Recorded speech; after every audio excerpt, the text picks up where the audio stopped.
श्री ओम नमः सिद्धेभ्यः। जय श्री ओम नमः सिद्धेभ्यः। जय श्री ओम नमः सिद्धेभ्यः। सर्वमंगलमांगल्यं सर्वकल्याणकारकं प्रधानं सर्वधर्माणां जैनं जयतु शासनं जैनं जयतु शासनं। पंच परमेष्टि भगवान की जय हो। आचार्य श्री गुरुवर कुंद कुंद महाराज की जय हो। आचार्य श्री गुरुवर विद्यासागर महाराज की जय हो।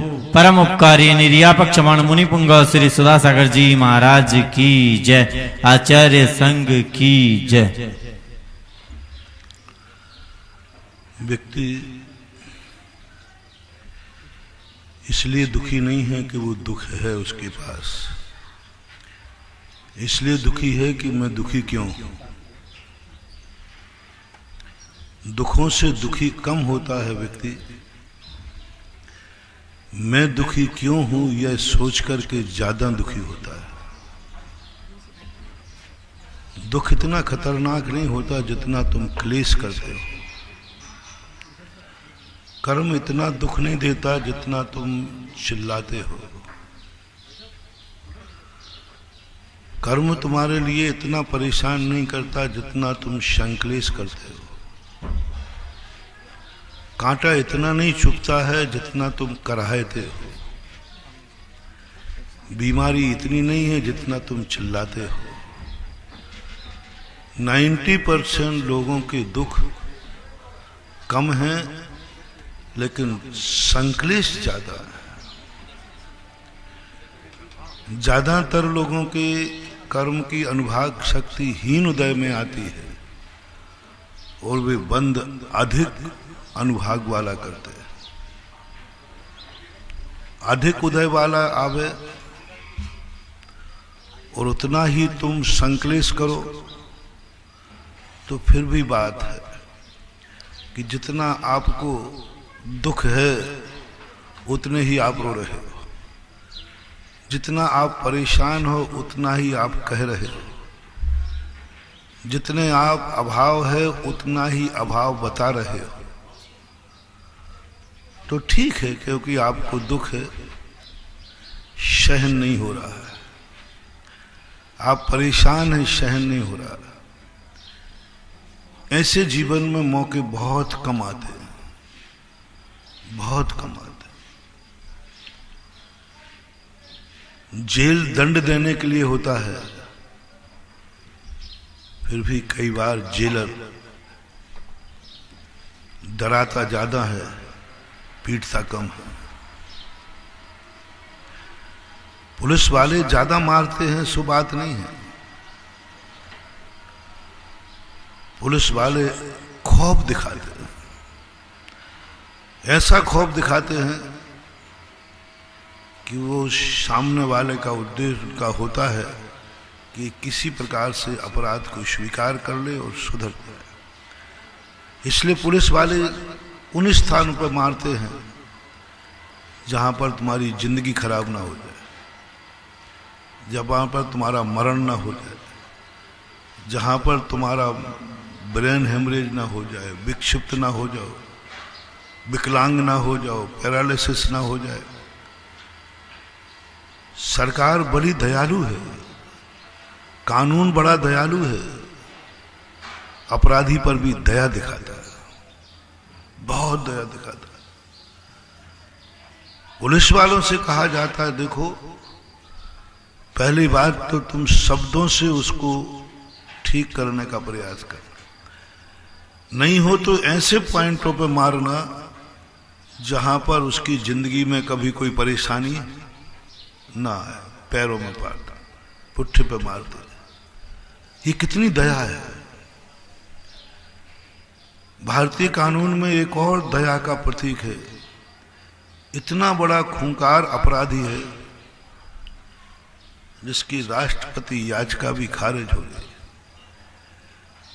हर कोर्ट ने जिसे फांसी बोली। दया देखो कितनी बड़ी है। जिस कलम से जज फांसी की सजा लिखता है उस कलम को वह तोड़ के फेंक देता है, उस कलम को तुरंत तोड़ता है। नियम है।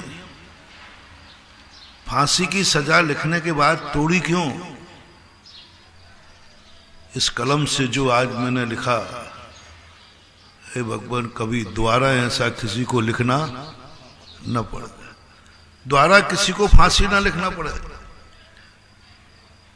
सारे जज डरते हैं फांसी से, फांसी नहीं लिखना पड़े, लेकिन कानून, सारे जज प्रयास करते हैं किसी को जेल ना मिले, तभी तो वो वकीलों की सुनते हैं। प्रयास करते हैं कि कोई वकील अपना ऐसी दलील दे देवे जिससे मैं इसको बरी कर दे। सजा देने के लिए अदालत नहीं लगती है, सजा कम से कम देना पड़े इसलिए अदालत लगती है। कम से कम सजा। मजिस्ट्रेट से मैंने पूछा, ये पेशियों पर तुम क्या सुनते रहते हो?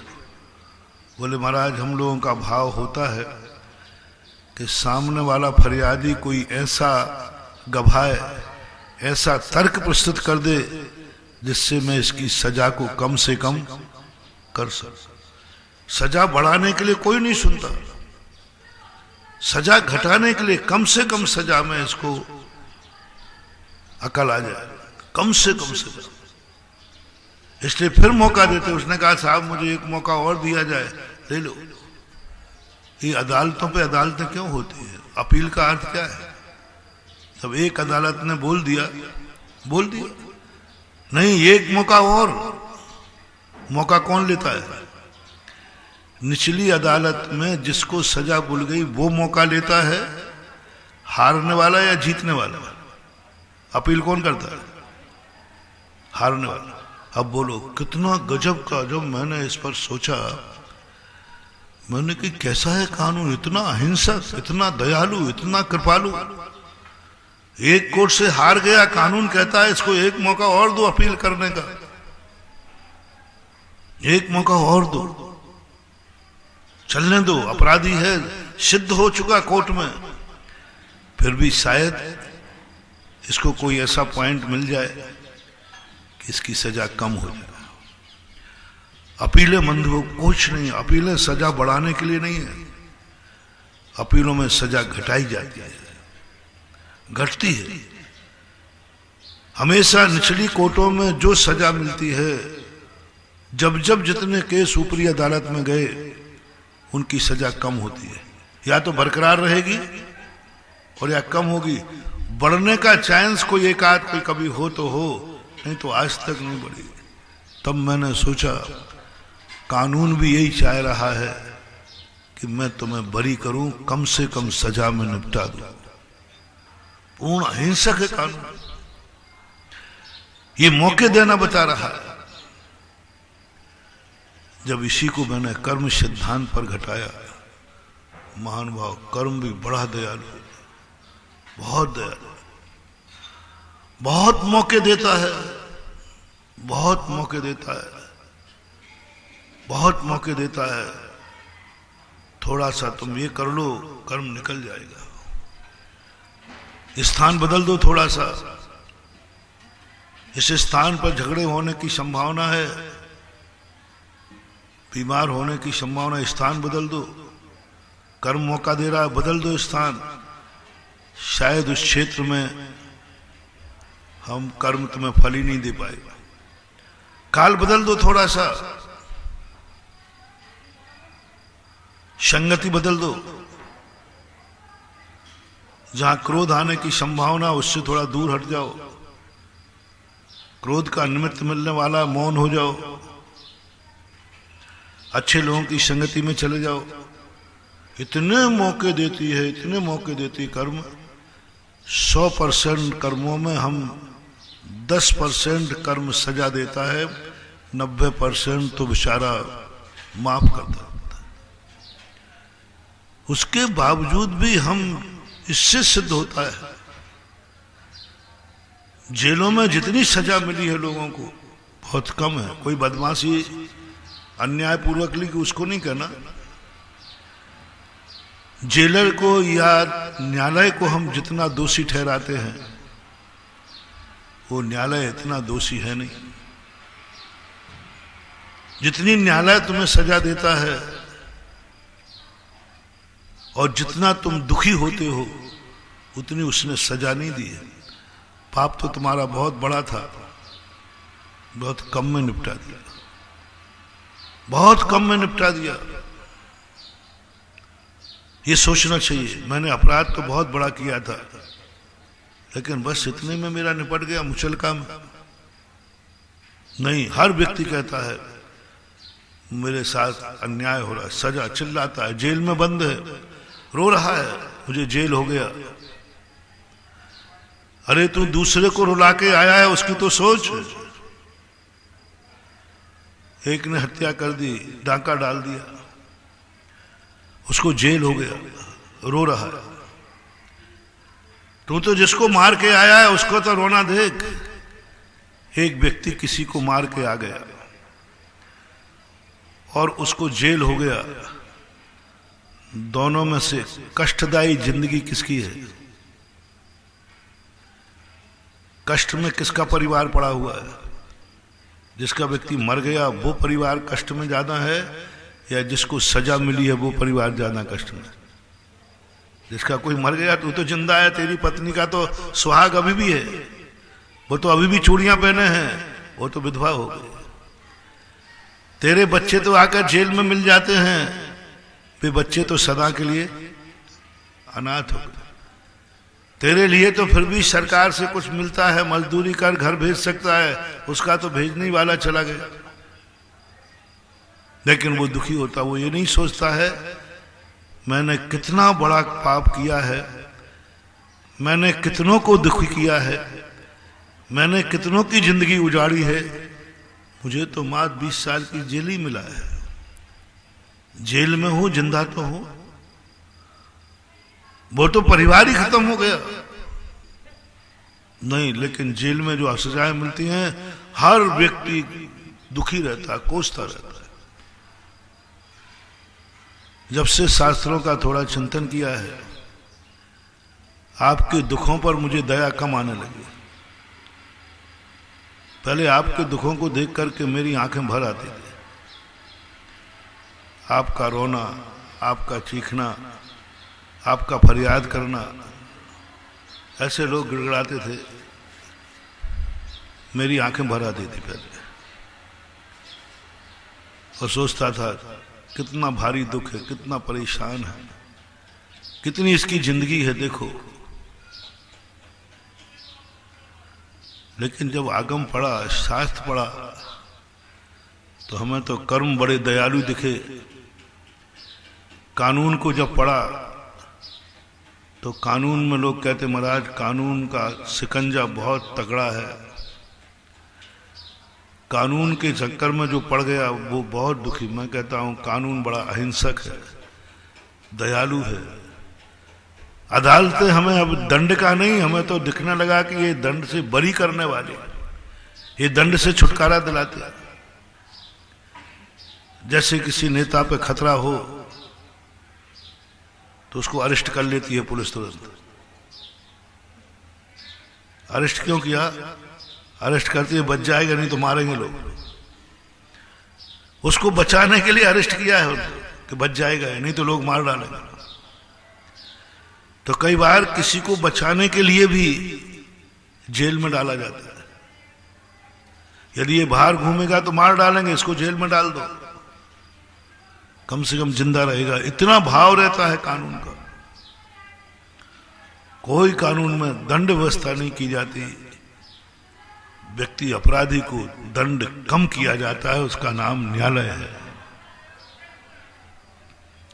जेल में जाकर के, अब पहले जेलियों को देख करके मुझे बड़ी दया आती थी, बहुत सोचते थे, मेरे मन में भी भाव आता था, अरे कर दिया होगा अपराध भावावेश में, क्रोध में आकर, लेकिन इनको तो जिंदगी भर जेल में डाले हुए, गुस्सा में कर दिया, ठीक है, आ गया होगा आवेश, क्योंकि 90% तो आवेश में ही पाप होते, अंधा हो जाता, किया होगा क्रोध में, कभी डाल लिया हो नाका, कभी काट लिया होगा, जेब काट लिया, मार दिया होगा किसी को, गुस्सा आ गया होगा। एक ऐसे भावावेश की सजा इतनी कि बरसों बरसों तक जेल में सड़। लेकिन जब थोड़ा कानून को पढ़ा, जजों वकीलों से समझा, जब देखा कि एक अपराधी आया, बोले महाराज जी मुझे सजा हो चुकी है, तो मैंने कल से तो तुम जेल में होगे, बोले नहीं महाराज, इस केस के नीचे लिखा है अपील करने का और मौका है। तुम तो सब कुछ कह चुके, 5 साल तो केस चल चुका, जो कहना था वो सब कह चुके, सब कर चुके, फिर भी हार गए। फिर भी कोर्ट ने कहा है तुम्हें एक मौका और ऊपर अदालत में दिया जाता है। मैंने कि तुमने अपना कोई कागज छोड़ा क्या, तुम्हारे वकील ने कोई तर्क छोड़ा क्या, सब करने के बाद तुम हारे हो, अब क्या चीज रह गई? बोले महाराज पता नहीं, मेरी दृष्टि से तो हमारे पास कुछ भी नहीं है, अब मेरी दृष्टि से कोई अब तर्क नहीं, मेरे पास कोई बचने का उपाय नहीं है। लेकिन फिर भी कोर्ट ने लिखा है कि एक मौका अपील कर सकते हो। मैंने सोचा अपील, सामने वाला पूरी ताकत लगा के हारा है, अब अपील किसकी? बोले ये कानून की दया है, कानून की अहिंसा है, कानून की आत्मीयता है। लो मैं तुम्हें एक मौका और देते हैं, भूल चूक लेना देना, कोई तर्क, कोई वकील, कोई गवाह, कोई सोच तुम्हारा आ जाए तो लो, कम करा लो सजा, बरी हो जाओ। एक बार नहीं, कितने मौके। सबसे लोअर कोर्ट के बाद कितनी और अपीलें कर सकता व्यक्ति? 8-10 अपीलें को तो मिल जाता। सुप्रीम कोर्ट है, 4-5 अपीलें तो कर सकता है, सुप्रीम कोर्ट तक तो जा ही सके। सुप्रीम कोर्ट में भी है, 2 बेंचों, 2 जजों की बेंच में हुआ, 1 जज की बेंच में हुआ, 2 में ले जा सकते हो, 2 में हुआ 3 में जा, बताते 7 जजों की बेंच तक। इसके बावजूद भी कानून कहता है एक मौका और है। राष्ट्रपति याचिका। अब बोलो ये क्या है? ये सब अपराधियों के प्रति इतनी दया, किसी सज्जन के प्रति नहीं है, ये निरपराधी को प्रति नहीं है ये अपीलें। एक अपराधी के लिए इतनी बड़ी दया कानून में, इतनी दया, 8-10 बार उसको पुनः बार बार का, एक बार और कर ले, एक बार और कर ले, बच जा, मैं चाहता हूं कि तू बच जा, किसी कारण से बच जा। जब मैंने पूछा, अहमदाबाद में एक वकील साहब थे, मैंने कि ऐसा क्यों? बोले महाराज कानून कहता है 100 अपराधी बच जाएं तो बच जाएं, लेकिन निरपराधी को सजा, चाहे 100 अपराधी बचे तो बच जाएं, निरपराधी को सजा नहीं होना चाहिए। माने कि कानून भी इतनी दया रखता है, इतनी करुणा रखता है। बोले हाँ महाराज, दंड संहिता नहीं है ये न्याय संहिता है। न्याय संहिता है कि न्याय मिलना चाहिए। फिर मैंने इसको सोचा, जो भी हमें लौकिक दुनिया में दिखता है, हम उसको जब भी फॉलो करते हैं जब वो हमारी धर्म की किताबों से मेल खा जाता है। मैं दुनिया को सब जानता हूं, सब पढ़ता हूं, सब सुनता हूं, सब देखता हूं, लेकिन बोलता वही हूं जो मेरी आगम की किताब में मिल जाए।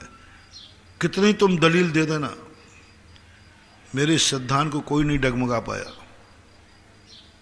आज तक। बहुत बड़े बड़े लोग आते मेरे पास, महाराज आप मानो या नहीं मानो, मैं कहता हूं मेरे आगम में कहा है कि नहीं। महाराज मैं जो कह रहा हूं इसमें गलती क्या है? बोले गलती है कि नहीं ये तो नहीं कहूंगा, लेकिन मेरे आगम में नहीं है तो मैं उसे स्वीकार नहीं करूंगा, स्वीकार नहीं करूंगा। आप तर्क दीजिए ना मेरी बात पे, इसमें क्या दोष है। मैंने कही दोष है कि नहीं मुझे पता नहीं, मैं सत्य को सिद्ध नहीं कर सकता, लेकिन आगम में जो स्वीकार नहीं है वह सत्य भी मैं स्वीकार नहीं कर सकता। वह सत्य भी हमारे यहां अमूढ़ दृष्टि में आता है। रेवती रानी का पति कहता है कि बताओ समोषण में क्या कमी है, तुम क्यों नहीं जाते हो? शास्त्रों में चूक हो गई हो, 25वां तीर्थंकर हो गया, चूक हो गई हो, भूल हो गई हो, कहीं हो गई गड़बड़, हो सकता है। ये सामने आंखों के सामने तुम्हारे सामने समोषण लगा है, इसमें दोष बताओ। रेवती रानी कहती है मैं इसको गलत सिद्ध नहीं कर सकती, इतनी क्षमता मेरे में नहीं है, इतनी बुद्धि मेरे में नहीं है। तो बस एक नीति है, जिस चीज में तुम बाधा ना दे पाओ वही सत्य है, एक नीति है। जिस चीज में तुम्हारे पास कोई तर्क नहीं है वही सत्य है, जिस चीज में तुम बाधा नहीं दे पाए वही सत्य है, बस उतना इस सत्य पे आधारित है। लेकिन धर्मशास्त्र कहते हैं ये सत्य की कसौटी नहीं है। सामने वाला उसका विरोध नहीं कर पाया, सामने वाला उसका खंडन नहीं कर पाया, तो वो सत्य नहीं हो गया। कितनी बातें हैं जो व्यक्ति के सामने प्रश्न किया जाए वो उत्तर नहीं दे पाएगा, तो सत्य हो गया क्या? किसी ने इसका काट नहीं किया, इसका अर्थ मैं सत्य हूं। यदि ये सत्य का पैमाना मान लिया जाए तो ना जाने कितने असत्य सत्य की कोटि में आ जाएंगे। कितने असत्य हैं जिनका काट नहीं है, खंडन नहीं है। और विज्ञान का तो भगवान ही मालिक है। विज्ञान तो हर असत्य को इतने अच्छे तरीके से प्रस्तुत कर रहा है, इतने अच्छे तरीके से कि हम उसका खंडन ही नहीं कर पाते। बहुत सारे बच्चे लोग आते हैं, इतनी कुशल तरीके से विज्ञान की बात रखते हैं, हम उसका काट नहीं कर पाते, खंडन नहीं कर पाते। तो बच्चा कहता है आप खंडन नहीं कर पा रहे, इसका अर्थ विज्ञान सही है, मैं सही हूं। मैंने कहा नहीं बेटा, ये बात नहीं कही मैंने ये बात नहीं कही है कि मैं तुम्हारी बात का खंडन नहीं कर पा रहा इसलिए सत्य है। मैंने ये स्वीकार किया है कि तुम्हारी बात का खंडन करने के लायक मेरी बुद्धि नहीं है। और इसका जजेज मैंने कोर्ट का दिया कि दोनों वकीलों ने अपनी पूरी ताकत लगा दी थी, फिर भी कोर्ट कहता है कि शायद वो अपनी बात नहीं रख पाया हो, शायद मजिस्ट्रेट उसकी बात नहीं समझ पाया हो। थोड़ा बड़े मजिस्ट्रेट को समझाओ, बड़ी अदालत में जाओ, छोटी अदालत के जज का माइंड कम है, हो सकता है वो नहीं समझ पाया हो इनकी बात, बड़े माइंड वाले के पास ले जाओ। तो मैंने कहा कि मैं तर्क नहीं दे पा रहा हूं, मैं तुम्हारा खंडन नहीं कर पा रहा हूं, हो सकता है मेरे से बड़े महाराज जो हैं वो इसका खंडन कर दें। होता है कि नहीं? कई बार कोई व्यक्ति छोटे के सामने जवाब करे, वो जवाब नहीं दे पाए, और उसी का जवाब बड़ों के सामने करे तो। कई बार तुमसे कोई बहस करता है तो तुम कहते भाई देखो, बच्चे लोग आते ना स्कूल में, उनके दोस्त लोग कहते ऐसा है तुम्हारा दिगंबर धर्म, ऐसा है तुम्हारे महाराज ऐसे। बच्चा कहता महाराज जी मैं क्या खंडन करूं? तो कहता हमारे महाराज के पास चलो, वो तुम्हें 1 मिनट में निपटा देंगे। और होता भी है। कोई लोग तुम्हारे सामने कोई तर्क लेके आए तो तुम क्या कहो? तो भाई मैं तो तर्क नहीं दे पाऊंगा, आप महाराज के पास चलो। ऐसे मैंने कहा कि भाई मैं तर्क नहीं दे पा रहा हूं, इसका अर्थ है नहीं कि हो सकता है इसका तर्क मेरे बड़े महाराज के पास हो, बड़े महाराज के पास नहीं तो उनसे बड़े आचार्य के पास हो। आगम में खोजता हूं, आगम में नहीं तो सुत केवली के पास हो, अवध ज्ञानी के पास हो, मन पर्य ज्ञानी के पास हो, अंत में केवल ज्ञानी के पास भेजूंगा। केवल ज्ञान की अदालत में यदि तेरा कोई तर्क नहीं आया तो तू सत्य है। बस अंतिम अदालत केवल ज्ञान है, और केवल ज्ञान में खंडन आ गया, बस तेरे सारे केस जीते हुए फेल, जीते हुए केस सब फेल, क्योंकि अंतिम अदालत ने, केवली भगवान ने उसे सत्य स्वीकार कर लिया। इसलिए हमेशा ध्यान रखना, आंखों देखी सही हो ये कोई नियम नहीं, कानों सुनी सही हो ये कोई नियम नहीं, चखी हुई वस्तु उसी स्वाद वाली हो जो तुम बता रहे हो ये जरूरी नहीं। महाराज मैंने खा के देखा है स्वाद, तुमने जो स्वाद लिया है जरूरी नहीं कि उस वस्तु में वही स्वाद हो। देखो इंद्रिय प्रत्यक्ष हमारे न्याय शास्त्रों में आता है, इंद्रिय प्रत्यक्ष। जैन दर्शन इंद्रिय प्रत्यक्ष को परोक्ष मानता है, इंद्रिय प्रत्यक्ष को साम व्यवहारिक प्रत्यक्ष मानता है, काम चलाओ पूर्ण सत्य नहीं मानता। क्यों झूठा? अब तुम चख रहे हो, चखते समय जो तुम्हें स्वाद आया तुमने बता दिया। जैन धर्म कहता है जरूरी नहीं कि यही स्वाद हो। क्यों? सांप जिसको काट लेता है नीम मीठी लगती है, सर्वट से जब जानियो सुख से नीम चबाए, बोले नीम उसको मीठी लग रही है। अब बोलो वो झूठ बोल रहा है कि सही बोल रहा है? लेकिन नीम कैसी है? तो गलत हो जाएगा ना। हाँ देखो मुंह में खा रहा है लेकिन स्वाद सही नहीं, मुंह कड़वा हो तो मीठा भी कड़वा लगता है। आंखों से तुम देख रहे महाराज वही सत्य है नहीं, पीलिया हो जाए तो सफेद वस्तु भी पीली दिखती है, वो झूठ नहीं बोल रहा है लेकिन वस्तु वैसी नहीं है। कानों से ऐसे ही, छूने का भी ऐसे ही, स्पर्श का भी ऐसे ही। कोरोना में नाक बंद हो गई, खुशबू बंद हो गई, खुशबू ही बंद हो गई, हमें गंदी नहीं आती। किसी को सुना बोले वो इतर लेने गया कोरोना वाला, उन्होंने कहा लीजिए, वो कह कौन सा बेकार का गंदी, इसमें गंदी नहीं है। कस्तूरी सुखा, बोले एक नकली कस्तूरी।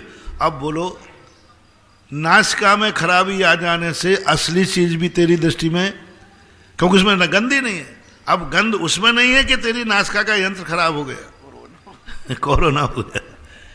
इंद्रियां, मन और हमारे अनुभव कभी प्रमाण नहीं होते। जैन दर्शन अनुभव को प्रमाण नहीं मानता, इंद्रियों को पूर्ण रूप से प्रमाण नहीं मानता, मन को पूर्ण रूप से प्रमाण नहीं मानता, उनको परोक्ष प्रमाण मानता है।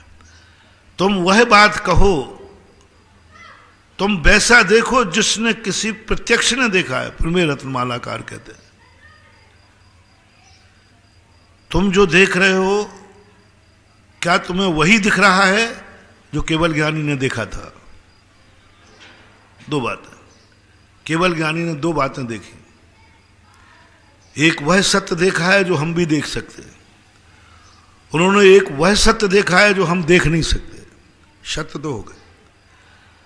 तो जो केवल ज्ञानी जो हम नहीं देख सकते वो सत्य उन्होंने देखा है, उस संबंध में मैं प्रश्न नहीं कर रहा हूं। उसमें तो आगम ही प्रमाण है, जिनेंद्रिय ही प्रमाण है, क्योंकि वो हमारे ज्ञान का विषय है ही नहीं। मैं उसके सत्य की बात कर रहा हूं जो इंद्रियां देख सकती है। आंख देख सकती है फिर भी आंख को प्रमाण नहीं माना। आंख देख सकती है लेकिन आंख प्रमाण नहीं है। मैं साक्षात आंखों से देख रहा हूं ये वस्तु ऐसी है, ज्ञानी कहता है आंख का कोई भरोसा नहीं तेरा। तो फिर मैं कब भरोसा करोगे? क्या केवली भगवान ने जैसा इसको देखा है क्या वैसा तुझे दिख रहा है? आगम में जैसा दिखा है वैसा दिख रहा है क्या? ज्ञानी पुरुष जैसा देखते हैं वैसा दिख रहा है क्या? सारा संसार जैसा देख रहा है वैसा दिख रहा है क्या? अब बोलो आंख अपनी है, साक्षात दिख रही है, लेकिन प्रमाण हमें चाहिए दूसरे का। प्रमाण दूसरे का चाहिए, सपोर्ट कराइए उसको, इंद्रिय प्रमाण नहीं।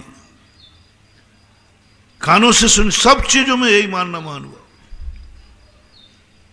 आंखों देखा भी कभी सत्य हो कोई नियम नहीं। इसलिए रेवती रानी ने कह दिया मैं इसको झुठला नहीं सकूंगी लेकिन मैं स्वीकार नहीं कर सकूंगी, क्योंकि विरोध नहीं होना सत्य का लक्षण नहीं है। क्योंकि विरोध करने वाला कई बार कमजोर भी हो सकता है, उसी का परिणाम है तो लोग तुम्हें लूट ले जाते हैं। क्योंकि वो सामने वाला सीधा साधा है, तुम बातू नहीं हो, तुमने माल बेच दिया, नकली माल ले गए, लूट ले गए लोग, उड़ा रहे। रस्तों में लोग कह देते हैं भाई अरे मानी सोना चांदी उतार दो, पीछे से डाकू आ रहे, वो उतार के दे देते, वो भाग जाता है। तो ये जो स्थितियां हैं ये कोई सत्य नहीं है। इसलिए आज मैं जिस प्रसंग की तरफ तुम्हें ले जा रहा हूं, अब मैं आपके दुखों से कम दुखी होने लगा। अब कोई ज्यादा प्रभाव नहीं पड़ता, पहले पड़ता था, पहले बहुत परेशान रहता था आपके दुखों से। मैं अपने दुखों से कभी परेशान नहीं रहा। मैं परेशान होता हूं आपकी परेशानियों से, आपके दुखों से। मेरे मन में भाव आता है कि भगवान संसार की किसी आंख में आंसू नहीं आए, सारे आंसू मेरी आंख में दे दे, मेरी आंख बहुत बड़ी है, वो संभाल लेंगे, सब सुखी हो जाए। कोरोना के समय में निरंतर एक ही भावना भाता हूं, हे भगवान ये महामारी कोरोना किसी का घर ना उजाड़े, क्योंकि मैंने ऐसे ऐसे घर उजड़ते देखे हैं, ऐसे ऐसे घर उजड़ते देखे, सुने हैं, जिनको देखना भी, सोचना में भी रूह कांप जाती है। बोलो आप लोगों ने सुने कि नहीं? ऐसे घर जिनके देख करके रूह कांप जाती है कि घर की छाया उठ गई, घर का मुखिया मर गया, क्या है, कांप जा। हम साधुओं की आत्मा कांप जाती है, साधु कांप जाते, तुमसे ज्यादा कांप जाते। ऐसा होता है क्योंकि दुनिया तो भाव आता है कि भगवान ऐसा संकट किसी को मत दे। ग्रस्त है तो क्या हुआ, काकड़ी के चोर को कटार मारिए नहीं, हे भगवान, हे कर्म, इन्होंने किए होंगे अपराध, ककड़ी चोरी कर ली होगी, लेकिन ककड़ी चोरी करने पर कटार मार दिया। ऐसा मुहावरा है, काकड़ी के चोर को कटार मारिए नहीं, यानी ककड़ी चोरी कर ली किसी ने तो उसको मारो मत, ककड़ी खा ली है ककड़ी। इसी प्रकार हो गया अपराध, कहीं हो गया होगा, माफ करो, ऐसा भाव आता है, परिणाम आता है। लेकिन धीरे धीरे जब मैंने सोचा, मेरे से ज्यादा करुणावान तो महावीर स्वामी थे, मेरे से ज्यादा करुणावान तो तीर्थंकर थे, उनकी आंख क्यों नहीं डबडबाई है? उनकी आंख में क्यों आशीर्वाद नहीं आया? उन्होंने क्यों नहीं करुणा करके आशीर्वाद दिया? धीरे धीरे पता चला इस संसार की नीति, नकारात्मक सोच देखना, नकारात्मक एनर्जी देखना, डाउनफॉल कैसे आता है। जितने हम दुखी नहीं हैं, जितना हमारे ऊपर दुख नहीं है, उससे ज्यादा हम दुखी हैं। जितना हमारा क्रोध कसाय उदय में नहीं आए, उससे कई गुना हम क्रोध करते हैं। जितना मोहिनी कर्म का उदय नहीं, उससे कई गुना हम मोह करते हैं। हमारे शास्त्रों में एक रहस्य मिला हमें, मंद कर्म के उदय में अधिक कर्म का बंद होना। ये क्या है? कर्म का उदय तो मंद है, लेकिन बंद कर रहा है अधिक वाला, ये कहलाता प्रमाद, ये कहला कसाय। प्रमाद और कसाय के अंतर्गत साता के उदय में असाता हो। साता के उदय में असाता कैसे बंद हो गई, समझ में नहीं आया मुझे। असाता कर्म के उदय में तो साता बंद का बिल्कुल स्पष्ट हो गया, क्योंकि वो दुख था, दुखी था, वो दुखी हो गया, और रोज ध्यान कर लिया, परेशान हो गया, चलना पड़ा, असाता का बंद हो गया, मंजूर है। लेकिन जब मैंने ये साथ में पढ़ा, पूज्यवर वीरसेन स्वामी ने कहा ये सौदय प्रकृति नहीं है। हमारे यहाँ कर्म सिद्धांत में सौदय और परोदय और उभय, ये दो प्रकृतियां होती हैं। सौदय वो कहलाती है वह अपने कर्म के उदय में ही बनती है, जब उस प्रकृति का उदय आएगा तभी बनेगी।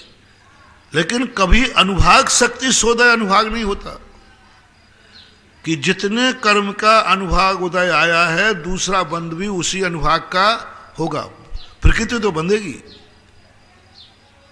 लेकिन अधिक कर्म का उदय आया है तो कम बंध भी होता है ज्ञानी व्यक्ति, उसकी चर्चा बाद में करूंगा। अभी मैं उसकी कर रहा हूं कि मंद कर्म अनुभाग वाला उदय में आया है और उस मंद कर्म के उदय में वो तीव्र कर्म बांध रहा है। कर्म बेचारा कम आया, थोड़ा सा दुख दे रहा है और वो कर्म बांध रहा है बहुत ज्यादा। जब स्तब्ध रह गया, जब पूज्यवर वीर सेन स्वामी ने कहा साता के उदय में असाता का कर्म बंद, पुण्य के उदय में पाप का बंद। पुण्य का उदय, उदय किसका है? पुण्य का। और बंद किसका? पाप के उदय में पाप बंद होना बात समझ में आती है, बात समझ में, पाप का उदय है इसलिए पाप का बंद कर रहा है। लेकिन पुण्य के उदय में पाप का बंद। किसी शराबी जुआड़ी पापी स्थान पर तुम्हारा परिणाम बिगड़ गया, बात समझ में आती है। तुम्हारा परिणाम वीतरागी मंदिर में बिगड़ गया, बात कहां से समझ में आएगी?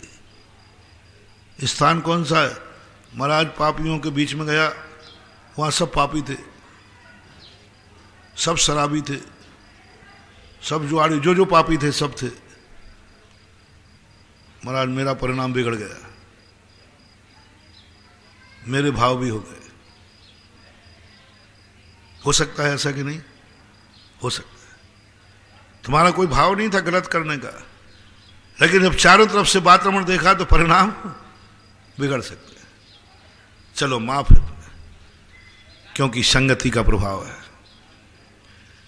बुरी संगति का प्रभाव है। शराब पी रहा था, तुम्हारे पीने के भाव हो गए। गुटखा खा रहा था, खाने के भाव हो गए। बाप खा रहा था, बेटे ने खा लिया। अभी मैंने 2 दिन पहले ही कहा था, जो खोट उस द्रव्य में है उसको देखने के बाद तुम्हारा मन बिगड़ गया।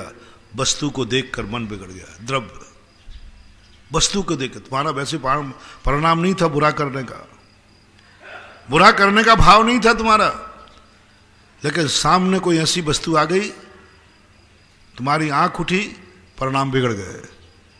बोले महाराज जी मैंने कोई बुरे भाव से नहीं गया था, मैं आप जिसकी सौगंध का मैं कर लूँ, मेरा बुरा भाव बिल्कुल नहीं था, लेकिन वो सामने आ गया, मेरा भाव बिगड़ गया।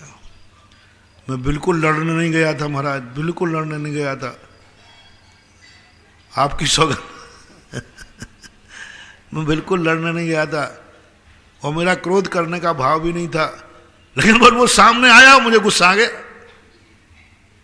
हो सकता है कि नहीं?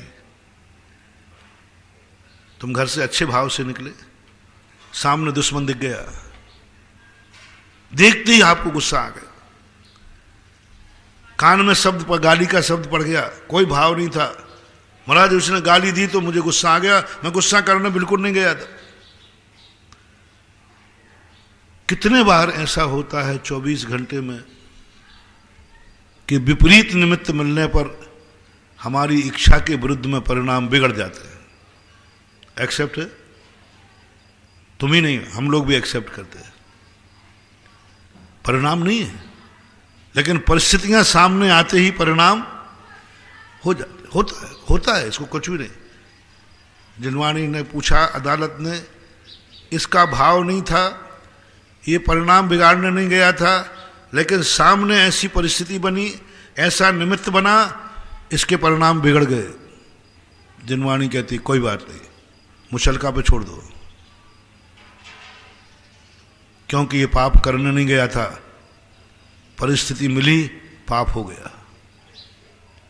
करने का प्री प्लानिंग नहीं थी, ये आदतन अपराधी नहीं है, इससे अपराध किया नहीं है। अपराध 2 अपराधी होते ना, जो आदतन अपराधी होते हैं वो प्री प्लानिंग करते हैं, पहले प्लानिंग करेंगे, पहले मैंने इसको मारना है, इसको ये करना है, प्री प्लान करेंगे, बहुत प्लानिंग बनाएंगे, किस कुशलता से मैं इसको मारूं और फंसूं।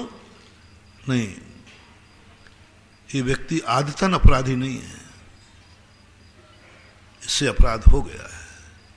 वातावरण ऐसा बन गया, सामने वाले ऐसा उत्तेजित कर दिया, सामने वाला गाली पे गाली दे दिया, अंत में इसने गोली चला दी। इसलिए सभी मर्डर केसों की सजा एक सी होती है क्या? उसने कहा साहब मैं पक्का कह रहा हूं मेरा मारने का, लेकिन एक गाली पे गाली दिए जा रहा था, आ गया गुस्सा, मैंने चला दी। ऐसे व्यक्ति को फांसी नहीं दी जाएगी। चला दी, चल गई साहब, चलाई है मैंने, पर मुझे क्रोध लाया, इसने उत्तेजित किया, ये सिद्ध हो जाएगा सामने। क्यों तुमने इसको उत्तेजित किया था? हाँ साहब पहले तो ये कुछ नहीं बोल रहा था, मैंने गाली दी, मैंने उत्तेजित किया था, सजा कम हो जाएगी। और एक व्यक्ति ने प्री प्लानिंग करके मारा है, उसकी सजा बढ़ेगी। इसलिए कभी भी तुम्हारा परिणाम उस वस्तु को देखकर बिगड़ा है, तुम्हारी बिगाड़ने की प्लानिंग नहीं थी, तुम्हारा मन बिगाड़ने की प्लानिंग नहीं थी, बुरा करने का भाव नहीं था, लेकिन सामने ऐसा निमित्त मिला कि परिणाम बिगड़ गए। अब तुम्हें कर्म का बंध होगा, लेकिन निधत्त निकाचित कर्म बंद नहीं होगा, क्योंकि तुमने प्री प्लानिंग कार्य नहीं किया।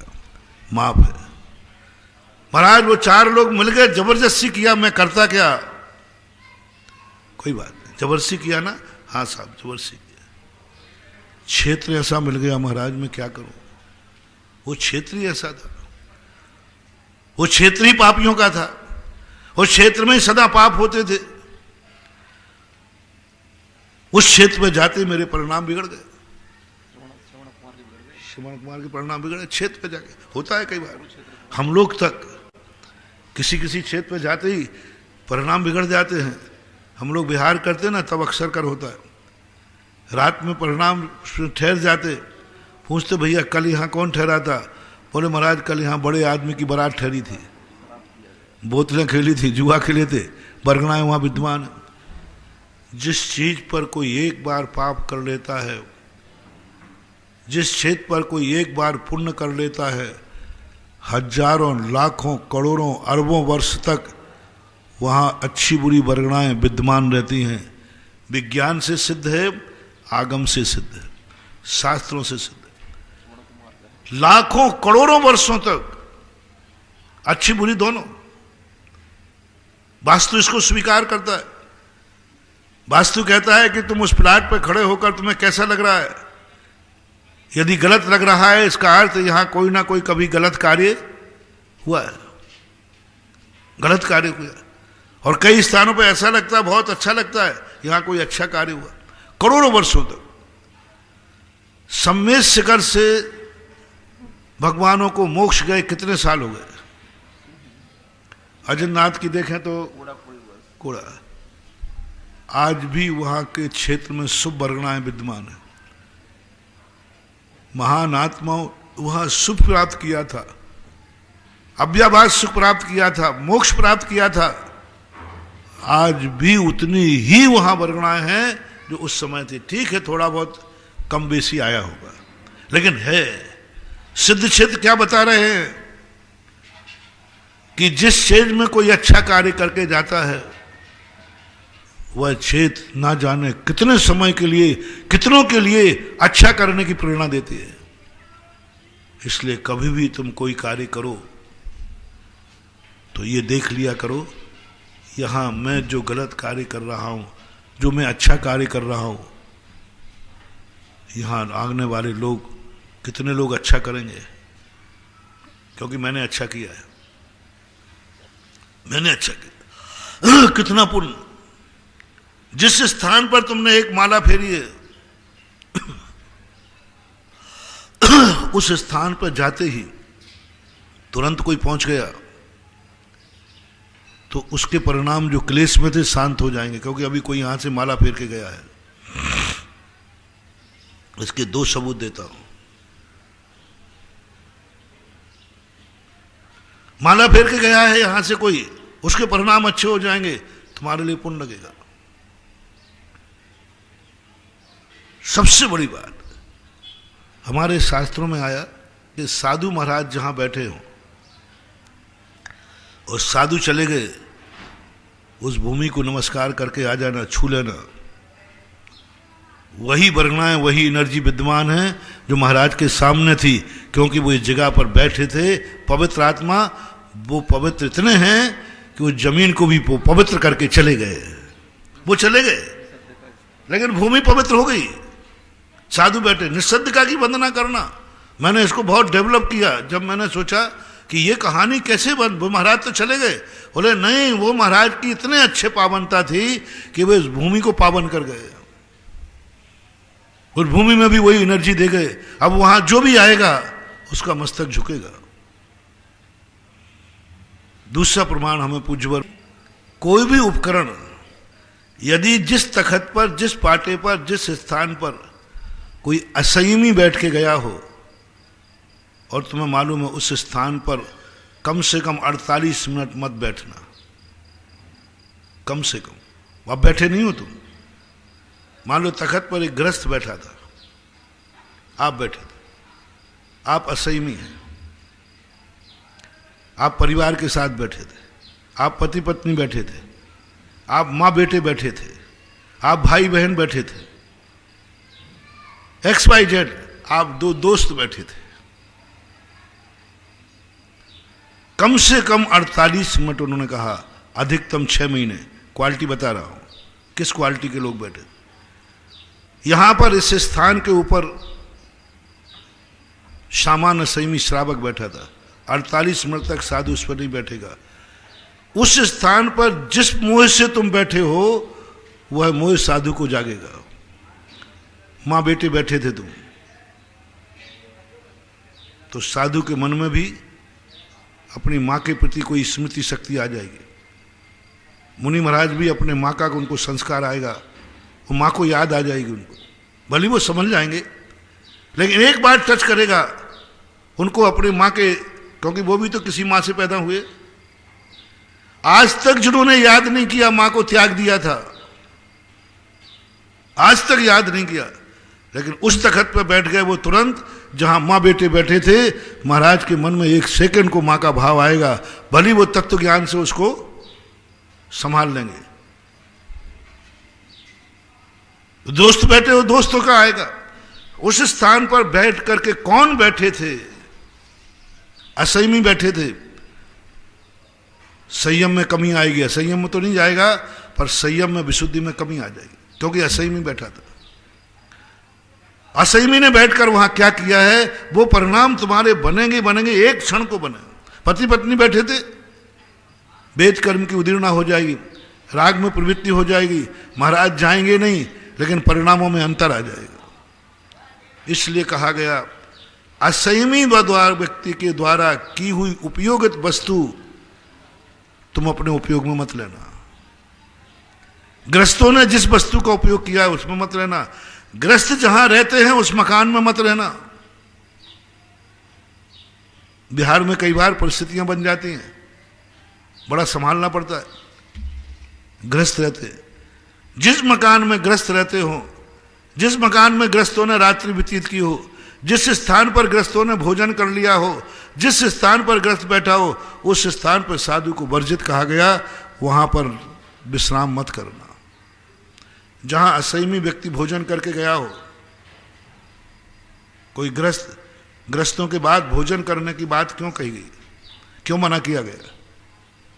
जिस चौके में असंयमी का भोजन हो गया हो, वहां पर संयमी भोजन नहीं करेगा। ठीक है, वो एक मर्यादा, सभ्यता अलग, लेकिन मनोविज्ञान, साइंस, वास्तु, असंयमी ने यहां भोजन किया है। और असंयमी ने भोजन कौन सा किया था वो तो आप लोग बता दो। आलू प्याज भी खाई थी, अभक्ष भी कोई ना कोई, बिना छना पानी। कहीं ना कहीं तो तुम्हारे जीवन में भोजन में वो चीज आई है जो साधु नहीं लेता है। एक्सेप्ट करो। गृहस्थों के जीवन में कह रहा हूं, वृत्तियों की नहीं। गृहस्थ का भोजन और साधु के भोजन में कुछ अंतर है कि नहीं है? तुमने नल का पानी पिया होगा, वो बोतल का पिया होगा, कहीं ना कहीं अंतर आएगा। ऐसी वस्तु तुमने जरूर खाई है जो साधु को वर्जित है। जिस स्थान पर बैठ करके कम से कम 48 मिनट तक उस स्थान पर त्यागी वृत्ति मुनिराज का आहार नहीं हो सकता, अन्यथा साधु का मन भी आहार में बिगड़ेगा। साधु के मन में प्रभाव पड़ेगा, वो स्थान कराएगा कि अभी यहां खा के गया है, इतना प्रभाव पड़ता है। और जहां साधु भोजन करके गया हो वहां देखना व्यक्ति अभक्ष खाने वाले के मन में भी एक बार ग्लानि भाव आए, खा लेगा लेकिन ग्लानि भाव आएगा, ये मुझे खाना नहीं चाहिए। अरे तू ऐसा भाव क्यों कर रहा है? बोले अभी इस कमरे में महाराज जी का आहार हुआ था। वो पवित्र वर्गणाएं भी रहती, बहुत पवित्र वर्गणाएं रहती, क्षेत्र का बहुत बड़ा प्रभाव पड़ता है। और क्षेत्र की वर्गणाएं, ये सारे सिद्ध क्षेत्र हमारे गवाह हैं। वैष्णव दर्शन में एक श्रवण कुमार की कहानी आती है, उसके भाव थे नहीं, अनन्य माता पिता का भक्त, और एक पेड़ की छाया में बैठा कुरुक्षेत्र में, उसके भाव बिगड़ गए। वो माँ बाप को गालियां देने लगा, तुमने जिंदगी भर में पैदा क्यों किया, अंधे थे तो, जिंदगी भर तुम्हारी सेवा कर करके थक गया हूं, अभी भी छाती पर इतने बुरे भाव किए। श्रवण कुमार के पिताजी मां कहते मेरा बेटा तो ऐसा नहीं हो सकता, मैंने तो ऐसा दूध नहीं पिलाया, मेरा ऐसा खून नहीं हो सकता। स्तब्ध रह गए, आज बेटे के परिणाम क्यों बिगड़ रहे हैं? बेटा कहां है अपन? हाँ, जब बेटा गुस्से में हो ना तो तुम कोई दलील मत दिया करो, अरे बेटा मैंने तुझे कैसे पाला आएगा, उसको और गुस्सा आएगा। तुम क्या सुगर? हाँ बेटा बाहर तो हुई, तू जो कह रहा है वो सही है। पिताजी ने कहा बेटा सही है, तू जो कुछ कह रहा है सब सही है, यही तो दिया है मैंने, दुखी तो दिए, बस इतना सा बता दे कहाँ है। तुरंत वो तो जानकार थे, ओहो जिस स्थान पर उसने कबाड़ी उतारी है, इस स्थान पर कभी एक बार एक बेटे ने अपनी मां की हत्या की थी।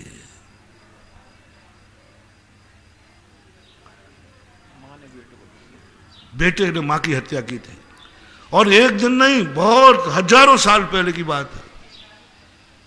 वो ज्ञाता थे, उनका बेटा इतना कष्ट दिया है, तो नदी के उस पार पटक दे, मुझे नदी के उस पार छोड़ दे, बस मैं नदी के उस पार लेकर अपनी, बस उसके बाद तुझे जिंदगी में कभी दुख नहीं दूंगा। इतना कष्ट उठाया तो मैं नदी पार करा दे। उसने कहा ठीक है, अब इतना कर जाए तो इतना संस्कार तो था ही। कितने बाहर के संस्कार आए, घोड़ा जब भी झुकेगा तो पेट की तरफ झुकता है। अच्छे कुल, एक बार मैंने कहा था, अच्छा कुल और अच्छे वंश में रहने वाला बेटा कितना भी बिगड़ जाए, एक दिन सुधरने की गुंजाइश है, उसका खून बोलेगा। जैसे अंजन चोर, अंजन चोर बहुत बड़े राजा का बेटा था, बहुत धर्मात्मा परिवार का बेटा था, जिसके जन्म पर नमोकार मंत्र पढ़ा गया था। वो संस्कार इतने पाप होने के बाद भी लौट आया।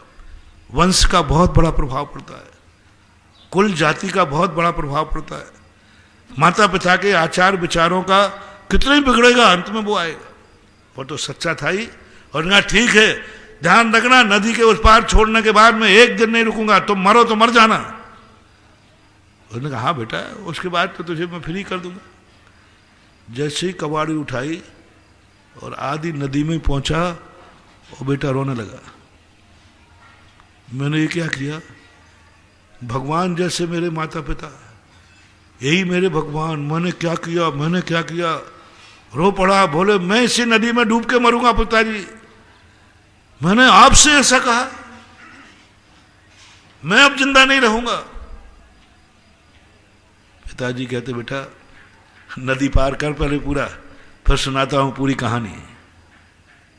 नदी पार करके जब कहानी सुनाई, बेटा तो बेटा ही था। तो महानुभाव, जब तुम्हारे कभी परिणाम बिगड़ने लग जाए, पहला पुरुषार्थ करो, जिस वस्तु को देखकर तुम्हारे परिणाम बिगड़ते हैं उस वस्तु को हटा दो या तुम हट जाओ। पहला आपको सॉल्यूशन दे रहा हूं। जिस वस्तु को देख करके तुम्हारे परिणाम बिगड़ते हैं, या तो उसको देखो मत या वहां से हट जाओ, क्योंकि इसको देखकर मेरे परिणाम बिगड़ते हैं। प्रयास करो, मैं इस वस्तु को नहीं देखूंगा, क्योंकि मेरे वस्तु को देखकर, द्रव्य को देखकर और फिर भी बिगड़ जाए तुम्हारे परिणाम, तो कोई बात नहीं, घबराने की बात नहीं है। क्षेत्र पर जब तुम्हारे परिणाम कहीं बैठे बैठे बिगड़ने लग जाए, थोड़ा 2-4 फुट खिसक जाया करो। जिस कमरे में रहकर तुम्हारे परिणाम बिगड़ते हो, कमरा बदल दो, बदल के देखो, थोड़ा सा बदल दो, क्षेत्र बदल दो। शायद ये क्षेत्र में गड़बड़ हो तो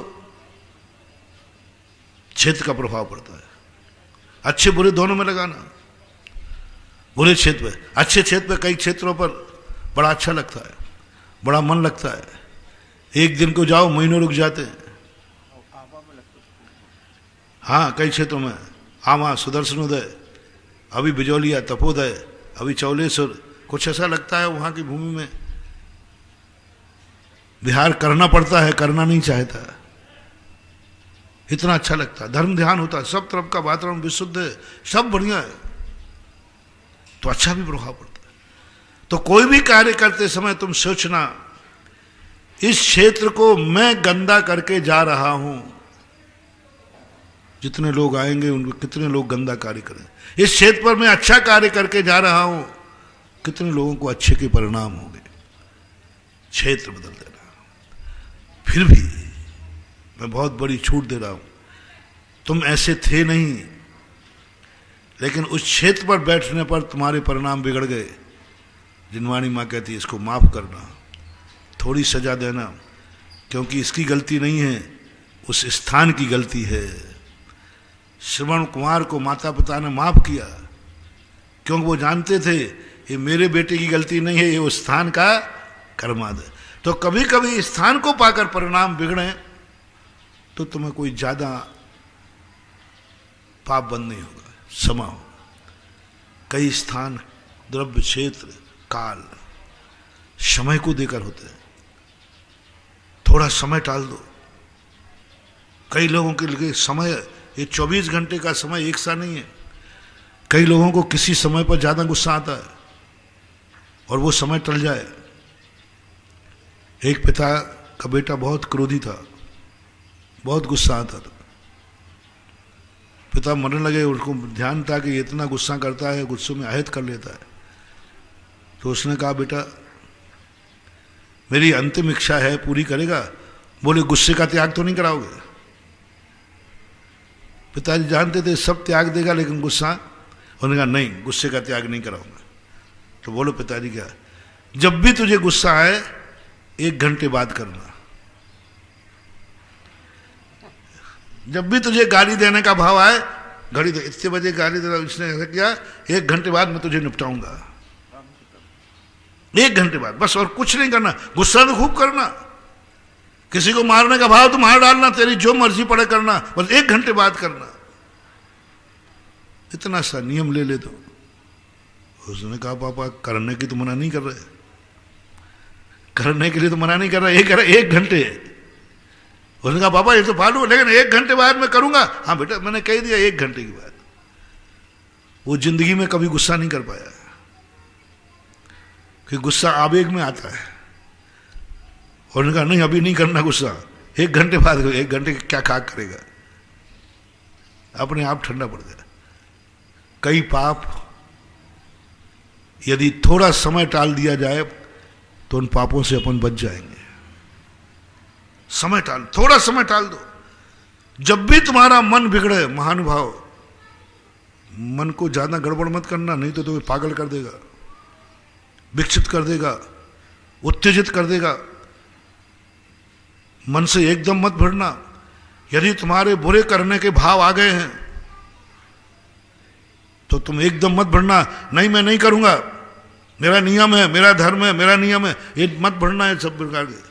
तुम कहना, बेटा करूंगा 1 घंटे बाद, 1 दिन बाद, 1 दिन बाद। जो जो मेरा प्रवचन सुन रहा है सब करके देखना।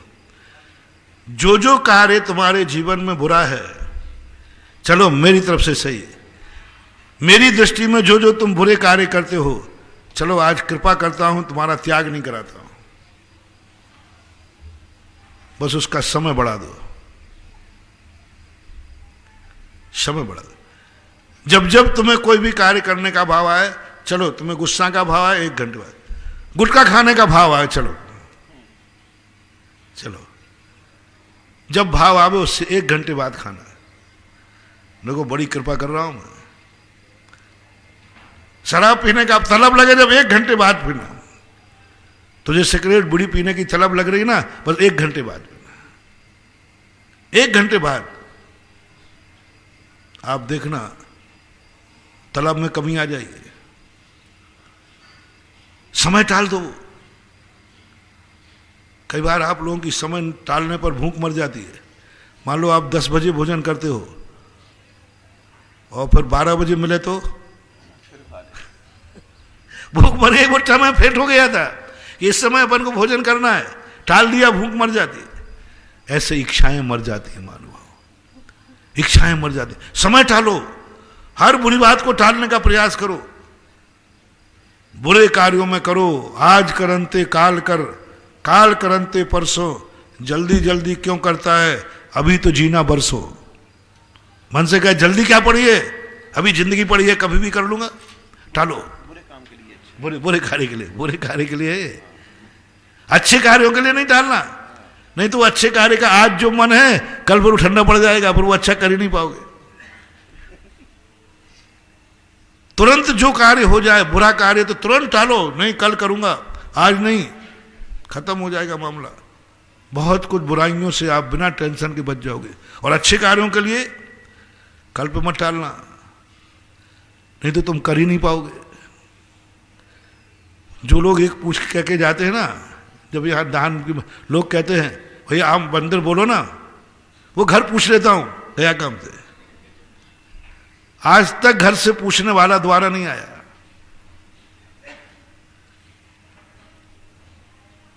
शायद बात इतनी बिगड़ जाए। एक बार धर्मराज के संबंध में आती, धर्मराज सुबह सुबह जो भी पान करते हो, दूध आदि जो भी कर रहे थे, उसी समय एक भिखारी आया। वो कटोरा सोने का था, उन्होंने वो कटोरा दे दिया। भीम सब लोग नीचे के लोग बैठे थे, उन्होंने कहा धर्मराज आपने 2 गलती की। एक तो उसको जूठा कटोरा दिया, मांझ के देते, और दूसरा उल्टे हाथ से दिया। और आपसे धर्मराज से 2 गलती क्यों हुई? बोले ये 2 गलतियां तो हुई हैं, लेकिन मैं ये भी जानता था, उसको देखकर मेरे कटोरा देने का भाव आया। जब तक मैं इस हाथ में लेता तब तक भाव बदल जाता, तो और मांझने जाता जब तक मंजवाता भाव बदल जाता। भिखारी को सोने कटोरा पीतल का दे दे। इसलिए मैंने सोचा कि तुरंत भाव हुआ है, तुरंत निपटाओ। कितनी बड़ी नीति है महानुभाव। अच्छे कार्यों के लिए काल करंते आज कर, आज करंते अब, पल में पल रहे होएगो, बहुर करेगो कब। जितने जल्दी हो अच्छा कार्य, 1 मिनट की भी देरी मत करो। यदि तुम्हारा मन हो रहा है बोल दो, क्योंकि मन टलते ही परिणाम बदल जाते हैं। जैसे तुम परामर्श जाओगे, एक भाई ने कह दिया कि भाई साहब अभी थोड़ा सा रुको, देखो समझो बात खिला दें। अब 2 भाइयों के भाव थे, एक ने मना कर दिया। घरों में ऐसा होता है कि नहीं है? यही हुआ। एक व्यक्ति के पीछे लोग पड़ गए, नाम नहीं बताऊंगा, परिवार वाले सब पड़े, रिश्तेदार आ गए, सब आ गए, लेकिन एक भाई ने मना कर दिया। लो साहब वो मंदिर ही नहीं बना पाया, 24 ही निकल गई। और वो कह के गया कि मेरा भाव है, मेरा परिणाम है, मैं बनाना है, पक्का है। लेकिन उसने कहा महाराज जी कल बताऊंगा। वो कल है कि आज है? माली चला गया। बाप कह रहा है मुझे बताना है। महाराज थोड़ा बेटा बड़ा हो गया, पूछ लूं? मैंने कहा बेटे से मना कर दिया। मनोज बेटा ही तो है, बेटे से पूछने में क्या है, वो क्यों मना करेगा। बेटे ने कहा पापा इसी साल बहन की शादी है। हाँ बेटा है। तो गया, मंदिर नहीं बना पाया, मंदिर टहल गया और बाद में छापा वाला आ गया, वो ले गया, मंदिर नहीं बना पाया, छापा पड़ गया। ऐसे कई केस हैं बहुत सारे। और बाद में कहता महाराज जी उसी समय मैं हाँ कह देता तो मंदिर बन ही गया होता। संसार की 100 समस्याएं सुलझती हैं, ये भी सुलझ जाएगा। संसार में घाटे पड़ते हैं, वो भी निपटते हैं। संसार में किस्तों पे मकान उठाते, वो भी चुकती हैं। ये तो पारसनाथ की किस्त है, चुकेगी ही चुकेगी। कई लोग कहते महाराज जी समर्थ नहीं है तो फिर कैसे करना चाहिए। मैं यही पूछना चाहता हूं। मैं तो आप लोगों की नकल करता हूं, मुझे आजकल शास्त्र पुराण कम पढ़ता हूं, तुम्हें ही पढ़ लेता हूं क्योंकि तुम मिल जाता है। आप लोग तर्क देते महाराज जी जिनका समर्थ नहीं है, शक्ति नहीं है, उनको दान देना चाहिए क्या। आप तो कहते हो कैसे करके, तो मैंने कि देना चाहिए। क्यों? जिनकी शक्ति नहीं है वे लोन पे मकान बनाते हैं कि नहीं? उनकी शक्ति है क्या? अभी नहीं, फिर लोन पे। जिनकी शक्ति नहीं है वे गाड़ी लोन पे उठाते कि नहीं? शक्ति नहीं है तो साइकिल पे रहो ना, लोन पे उठा लेते 10 साल 5 साल, लेकिन तुम करते हो। मकान बना लोगे, ये भी रिस्क है कि शायद किस्त नहीं चुका पाया तो मकान कुड़की हो सकता है। गाड़ी की किस्त नहीं उठाए तो गाड़ी भी जैसे, ये सब रिस्क तुम्हारे पास है। बोलो कितने % में ये मान लो आज तुम्हारी शक्ति नहीं है और आपने लोन पर मकान बनाया है, कितने % लोगों को यह संभावना है कि शायद एक किस्त नहीं चुका पाएंगे? कितना % मान लो? 25%, 80%। फिर भी वो लोन उठाते हैं कि नहीं? फिर भी मकान बनाते हैं कि नहीं? और मालूम है कि मैं शायद चुका नहीं पाऊंगा, फिर भी चुकाते बनाते हैं। गाड़ी उठाते हैं, बोले कल के दिन नहीं चुका पाए तो अरे महाराज नहीं चुका पाए तो नहीं चुका पाए, आज तो उठाता हूं, और फिर भी चुक जाते हैं। मकान की किस्त भी चुकती है, गाड़ी की भी किस्त। कितने लोगों की गाड़ियां जब्त होती हैं किस्तों वालों की? अब दोनों तरफ लेना। आज लेते समय संभावना दिख रही कि शायद 2-4 किस्तें तो भरूं, बाद में क्या पता। अभी और बताएं, आप लोग शेयर करें, कितने लोगों की गाड़ियां किस्त नहीं चुकाने पर वापस हो जाती, जब्त हो जाती है? 10%, 1% नहीं, जो आप लोग कहोगे, आप लोगों के अनुभव है। 1% का देखो, उठाते समय कितने % था कि आज तो मेरी हैसियत नहीं, उठा तो रहा हूं, बड़ा डर लगता है, घबराहट होती है। 1% लोग रहते हैं जो किस्त नहीं चुका पाते, गाड़ी उठ जाती है। 1% लोग मकानों की कुड़की होती है। और बनाते समय ये भाव था, महानुभाव, वहां पर जब तुमने इसी प्रकार, आज कोई बात नहीं, भाव तो ये था। अच्छा तो यही है कि अपनी पूंजी से मकान बनाओ, लोन से नहीं बनाना पड़े। भाव तो तुम भी यही करते हो, मैं भी यही करूंगा। आपको कभी लोन से मकान नहीं बना पड़ा, लोन से इतने समर्थ हो कि खुद की कमाई से मकान बने।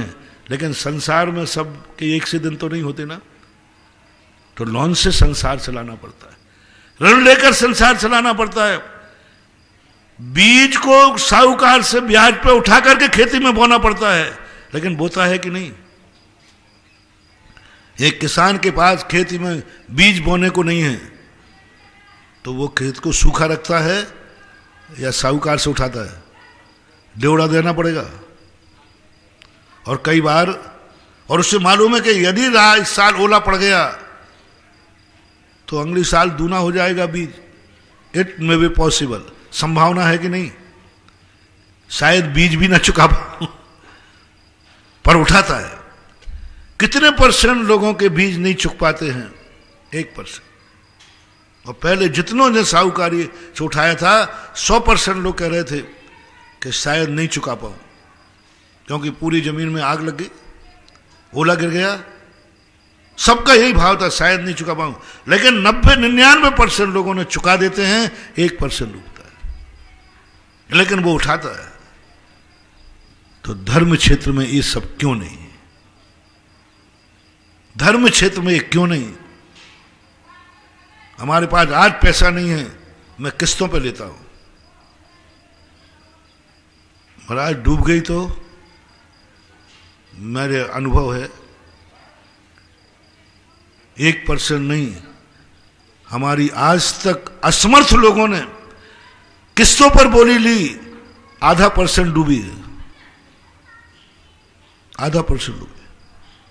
बड़ी बड़ी बोलियों मैंने देखा, एक मान लो 1% मान लो, 1% अपवाद है।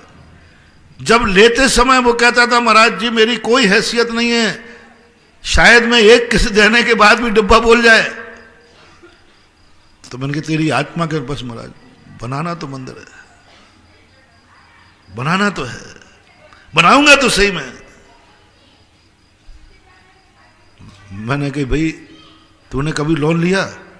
तो मैं पूछता, उन्होंने कहा हाँ लिया। ऐसा मैंने कहा जो भाव वहां थे वो यहाँ, बोले फिर मैंने कहा कुड़की हुआ, बोले हो गया। मैंने कर लगा जाए हिम्मत, जब मकान तूने लिया था लोन पर और किस्त चुकाने लायक भी नहीं था, फिर भी सारी किस्तें चुका दी, तो तू मंदिर की भी भगवान से लोन ले ले, और भगवान मैं चुका रहा हूं किस्त नहीं चुका पाऊं तो तू जानना, और चुका दूं तो तेरा एहसान मानूंगा।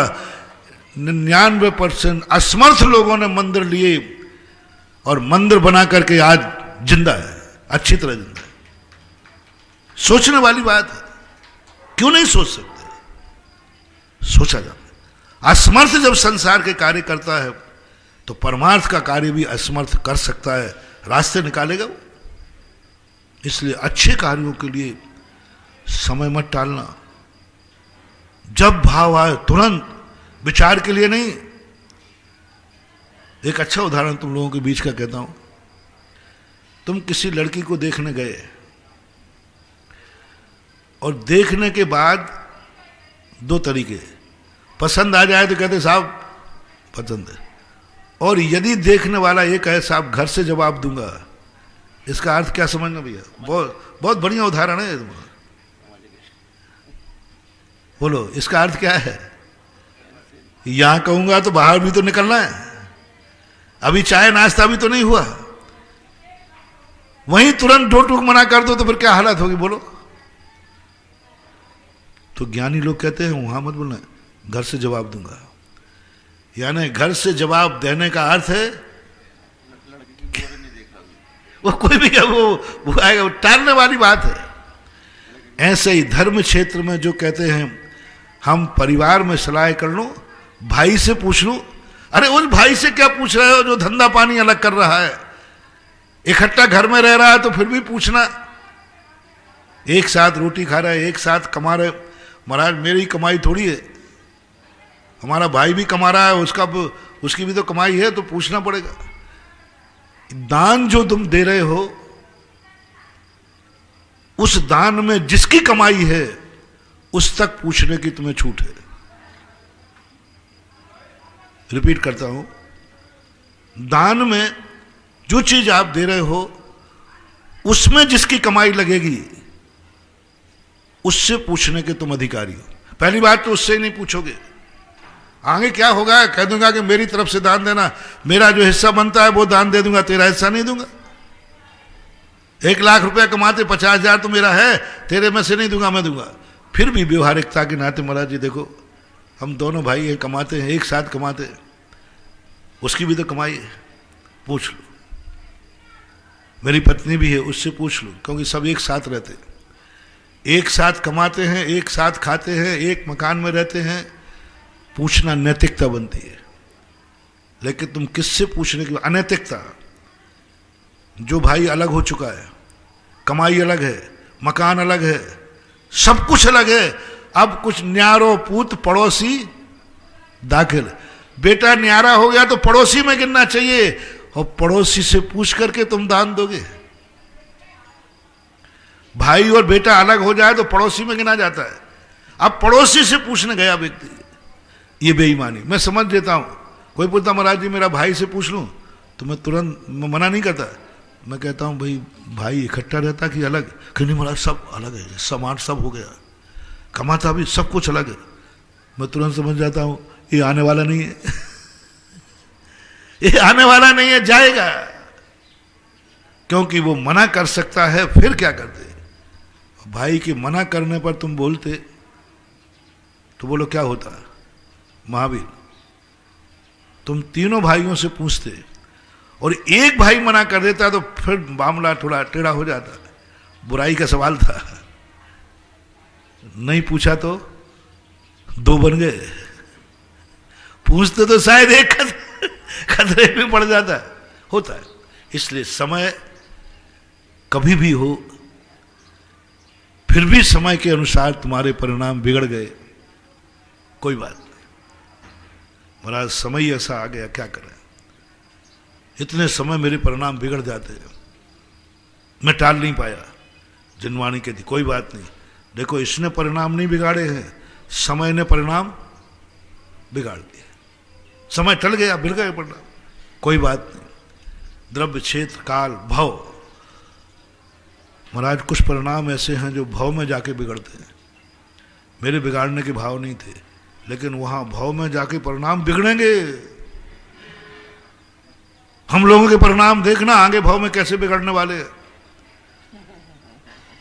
हम लोगों के परिणाम बिल्कुल अभी पूर्ण संयमी है, सब तरफ से संयमी है, लेकिन मरने के बाद जैसे स्वर्गों में जाएंगे हमारे परिणाम बिगड़ जाएंगे। मुनि महाराज जैसी चर्या नहीं पाल पाऊंगा, वहां के परिणाम किसने बिगाड़ दिए? मेरा तो संकल्प भी नहीं है, भाव भी नहीं है कि मैं परिणाम बिगाड़ूंगा, लेकिन देव पर्याय में जो कार्य होते हैं वो करना पड़ेंगे कि नहीं? किसने बिगाड़ दिए? भाव ने। भाव प्रत्यय, भाव के कारण जो परिणाम बिगड़ते हैं, क्या करें, भाव ही ऐसा है। यदि ये भाव में ऐसे परिणाम, नारकियों में भाव ही ऐसा है, बुरे परिणाम होते,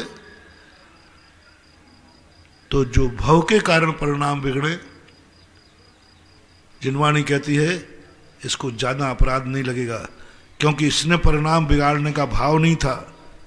एक व्यक्ति स्वर्ग गया निदान बंद करके, एक व्यक्ति इच्छा करके गया मुझे स्वर्ग मिले, एक व्यक्ति धर्म के बदले स्वर्ग आया और एक व्यक्ति को स्वर्ग मिला है, तो सबसे कर्मबंध इसको होगा।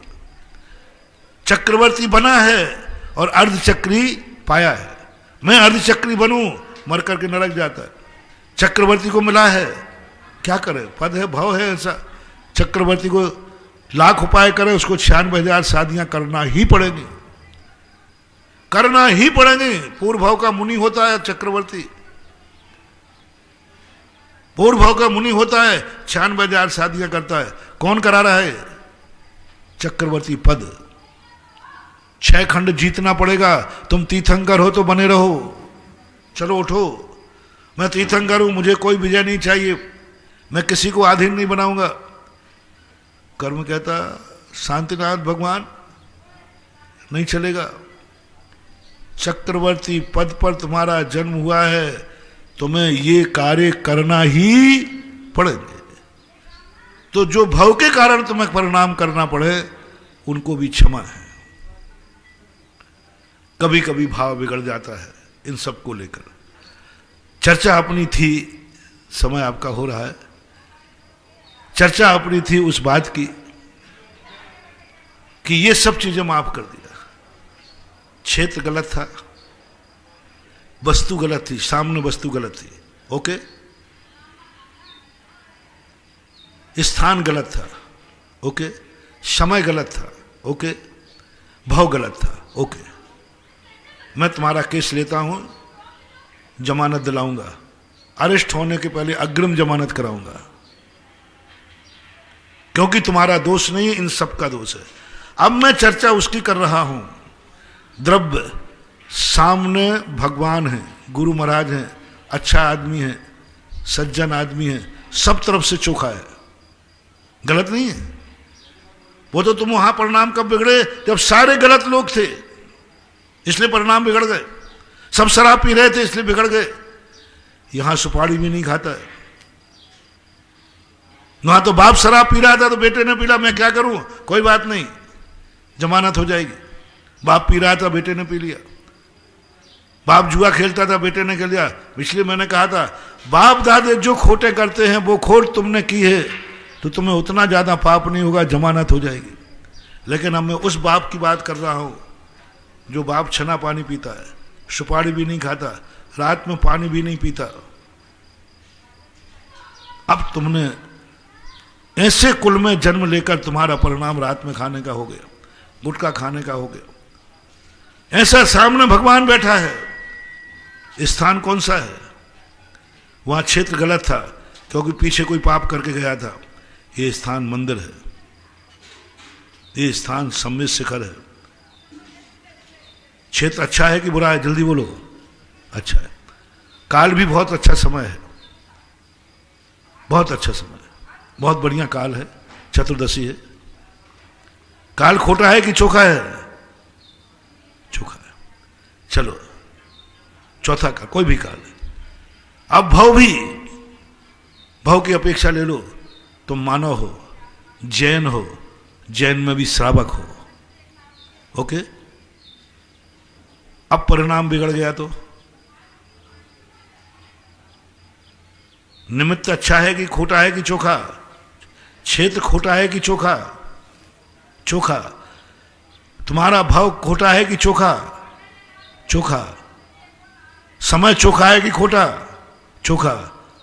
अब भाव खोटे क्यों? बस ये है निधत्त निकाचित कर्म। सब कुछ चोखा है फिर भी तुम खोटा हो। गजब जब हुआ जब साता वेदनी कर्म के उदय में असाता का बंध। हो मैं घबरा गया एकदम। मैंने कहा ऐसा भी होता है क्या? साता वेदनी कर्म के उदय में रो रहा है व्यक्ति, साता वेदनी कर्म के उदय में चिल्ला रहा है व्यक्ति, साता वेदनी कर्म के उदय में व्यक्ति गिड़गिड़ा रहा है। मुझे समझ में नहीं आई, साता में क्यों रोएगा भैया? जब साता ही है। तब देखा शास्त्रों में कि एक बार ये बात मुझे समझ में नहीं आई थी। उच्च गोत्र के उदय में नीच गोत्र, नीच गोत्री को नीच गोत्र का बंध होना कोई बड़ी चीज? क्योंकि वो आचार नीच करता है। उच्च गोत्र में जन्म उदय किसका है? उच्च गोत्र का। बंध किसका है? नीच गोत्र का। गजब, रोंगटे खड़े हो गए। देवताओं को उच्च गोत्र का उदय होता है, बंध वो नीच गोत्र का करते हैं। कितने उच्च गोत्र में जन्म लेने वाले मनुष्य जिनके उच्च गोत्र का उदय है और बंध किसका कर रहे हैं? नीच गोत्र का। अरे भाई, नीच गोत्र के उदय में नीच कार्य करो। महाराज क्या करो, नीच गोत्री है तो चलो टका में टका और धक्का में धक्का। नीच गोत्री है, नीच कार्य करता है, नीच गोत्र का बंद कर रहा है, कोई बड़ी बात नहीं है। लेकिन ये तो उच्च गोत्री है, उच्च गोत्र में जन्म लिया, नीच गोत्र का बंद कर रहा है। ये विशेषता। शुभ नाम कर्म के उदय में अशुभ नाम कर्म का बंद, सुंदर नाम कर्म का बंद इतना सुंदर है कि इतना सुंदर है कि संसार में उससे ज्यादा कोई सुंदर नहीं, सुंदरी नहीं। और वो कुरूप नाम कर्म का बंद कर रहा है। कुरूप यदि कुरूप नाम का बंद करे तो समझ में आता है स्वरूप नाम कर्म का उदय है और बंद कौन सा हो रहा है? इतना स्वरूप, इतना स्वरूप, इतना स्वरूप कि देवता जिसकी सुंदरता का वर्णन कर रहे हैं, देवता जिसकी सुंदरता का वर्णन कर रहे हैं कि देवों में भी इतना सुंदर नहीं, ऐसा सुंदर नाम कर्म का उदय करने वाला कुरूप नाम कर्म का बंद हुआ। अंतर मुहूर्त में शरीर में कोढ़ निकल आया। सनत कुमार चक्रवर्ती। पुण्य का उदय देखो स्वरूप नाम कर्म का, और बंद देखो कुरूप नाम कर्म का। ये क्या कर रहे हैं? ये क्या है? किस पर दया करूं? साता के उदय में असाता का बंद कर रहा है, साता के उदय में रो रहा है, इसको कैसे, इसकी सहायता करूं? असाता के उदय में रोने वाले हों तो सहायता करने का मन बनता है।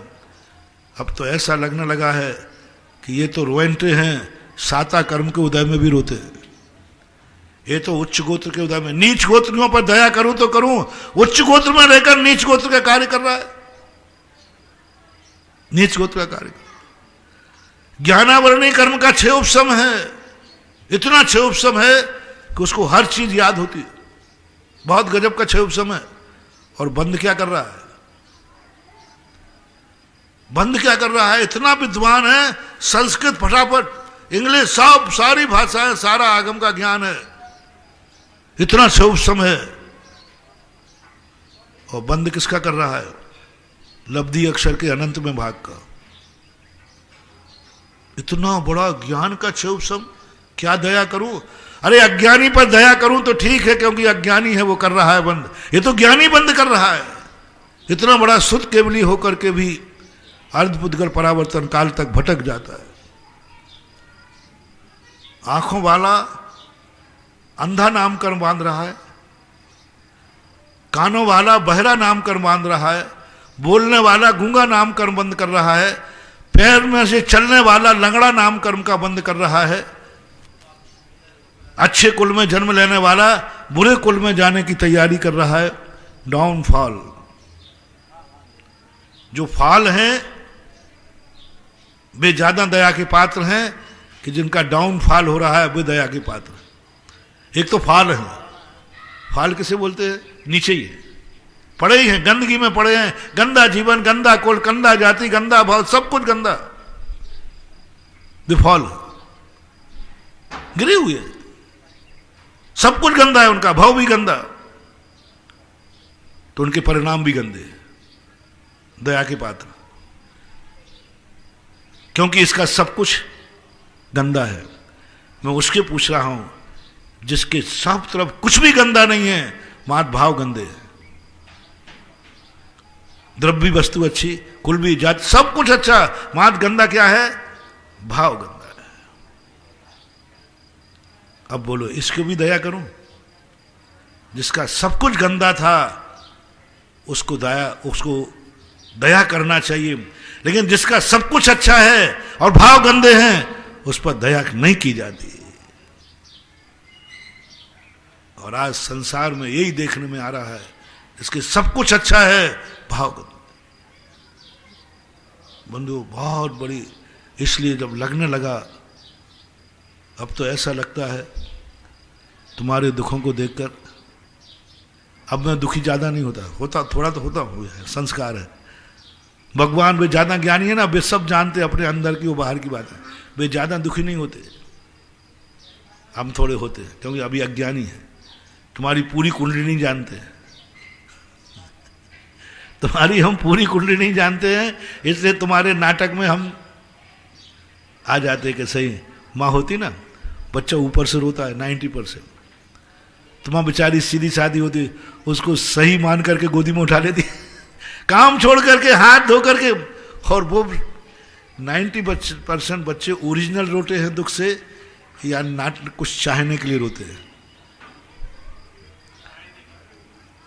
हाँ, बच्चों को देखना, उसको कोई पीड़ा है इसलिए रो रहा है या कुछ चाहिए है इसलिए रो रहा है। 90% समझना। 24 घंटे में बच्चा जितने बार रोता है ज्यादातर किस लिए रोता है, लेकिन मां नहीं समझती। मां समझो अरे बेटे को कोई तकलीफ होगी तो वो उठा लेती है, अरे मुझे तकलीफ नहीं है, चॉकलेट चाहिए, मुझे तकलीफ नहीं है, मुझे गोदी में आना है। ऐसे ही कई अस्पतालों में मरीज का एक और उदाहरण देकर के समय हो रहा है। मरीज जो होता है ना, मरीज शांत पड़ा है, उसको कोई तकलीफ ज्यादा नहीं, और डॉक्टर के आते ही उसके एक्शन बदल जाएगा, चेहरा बदल जाएगा। वो तो डॉक्टर समझदार होता है, नहीं तो उसके एक्शन पे इंजेक्शन लगा रहे तो ऊपर चला जाएगा। ये स्थितियां हैं। इसलिए आज के प्रवचन का मूल विषय था, जितने दुख हमारे ऊपर नहीं है उससे ज्यादा हम दुखी हैं। जितनी गरीबी हमारे पास नहीं है उससे कई गुना हम गरीब हैं। जितने मूर्ख हम नहीं हैं, अज्ञानी नहीं है, उससे अज्ञान नहीं है उससे ज्यादा हम अज्ञानी हैं। जितना अभाव मेरे पास नहीं है जितना हम अभाव का अनुभव कर रहे हैं। क्यों? हमारा सोच नकारात्मक थिंकिंग है, हमारा सोच आधा गिलास खाली है इस पर है। इसलिए सबसे पहले नकारात्मक सोच देखो, क्या जितना मैं दुखी हूं इतना दुख मेरे पे है? नहीं। इस प्रकार की स्थिति को लेकर के अपन और समझेंगे। आज इतने क्या कि विराम करता हूं। महावीर भगवान ने की। परम उपकारी निर्यापक क्षमाण मुनि पुंगव श्री सुधासागर जी महाराज की जय।